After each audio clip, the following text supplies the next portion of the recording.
Sekretaris Daerah Sekda Buleleng Gede Suyase didampingi pelaksana tugas PLT Kepala Dinas Pendidikan, Pemuda dan Olahraga Kadisdikpora Buleleng Putu Aryadi Pribadi bersama berbagai instansi lintas sektor untuk merumuskan langkah dalam menangani masalah siswa yang belum lancar membaca.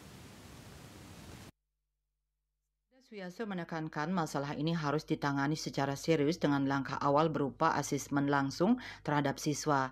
Hasil pendataan menunjukkan sekitar 375 siswa dari seluruh SMP di Buleleng mengalami kendala membaca.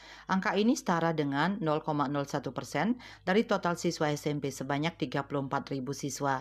Tak hanya itu, pendataan di tingkat sekolah dasar juga masih ditemukan beberapa siswa kelas 4 sampai 6 yang belum menguasai keterampilan dasar membaca dan menulis.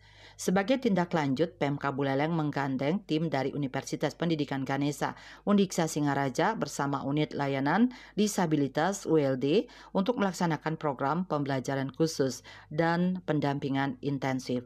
Salah satu upaya konkret adalah tes IQ oleh psikolog dari Pradnyagama Pusat Denpasar yang akan dilaksanakan di SMPN 1 Singaraja. Setelah pemetaan kondisi siswa di setiap satuan pendidikan, akan dilakukan pendampingan intensif selama 6 bulan untuk mempercepat peningkatan kemampuan literasi. Tak hanya fokus pada literasi, Pemka Buleleng juga bergerak cepat menangani potensi siswa putus sekolah atau drop out.